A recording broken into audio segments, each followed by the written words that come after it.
Okay, just to be clear, this is not a serious video. It's supposed to be silly. If you are in the mood for that, enjoy! The things ranked are maybe done by me, and no, they are not oddly specific. If you watched my last tier list video, you know the drill by now. But if you're new here, welcome! I rank things S to F. S in this video being genuinely productive but in the wrong way, and F being how did this even happen? I split these into two categories because 10 unsorted procrastination habits felt like too much chaos even for a video about chaos. First category. The physical escape route. Cleaning your entire room, office or flat instead of working. A tier. Look, at least something got done. I do this constantly and I've made peace with it at this point. Usually it means the actual task in front of me isn't clear enough or I think it's too difficult. If your next step is as obvious as wipe the counter, your brain will just do it.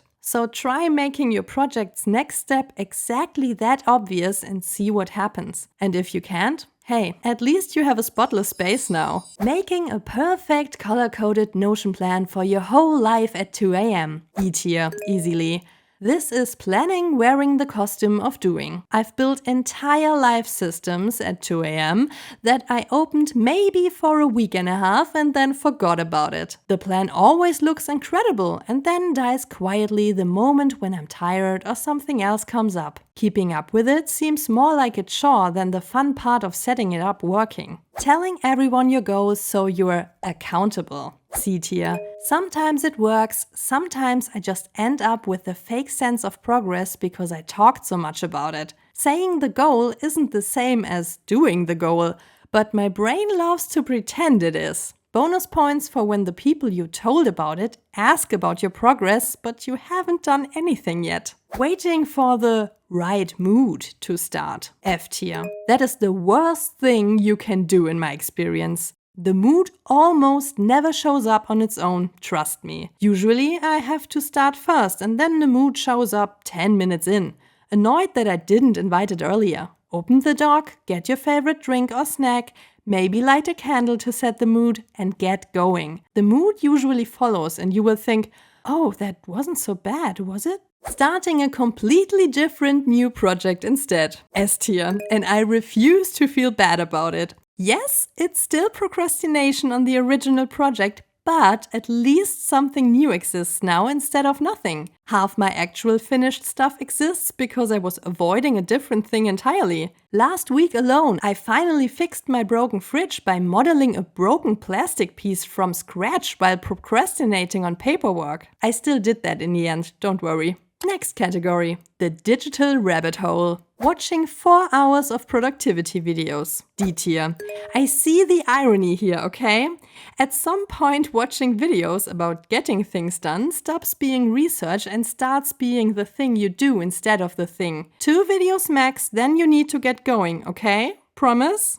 Reorganizing your whole desktop, all hard drives and your NAS. A tier. This one gets me every time because it feels technical and important, like real work. Renaming folders on my NAS at 11 PM has never once helped me finish a creative project, but it sure did make me feel like a very organized person for an evening. Just make sure you know where you put everything and don't make it more confusing than before. Going through all your photos on your hard drive because you initially searched for one inspo you can't find anymore, easily combined with the one before. B tier. Because this one is genuinely unavoidable and I don't even feel bad about it anymore. You start looking for one reference image and 40 minutes later you're looking at photos from 3 years ago, wondering where the time went. Nostalgic. Watching tutorials for a skill you already have, just to be safe. C tier. I do this sometimes with programs I've used 100 times before. My brain insists there's one more trick I'm missing. Sometimes there is, but most of the time I already knew it and just need the confidence boost of hearing it again. Making a never finished and always changing mood board for your project. B tier somehow. It shouldn't rank this high, but collecting inspiration feels close enough to starting that my brain counts it as progress. I still think it's a nice soft entry point into a project, but I know I should start actually creating something myself.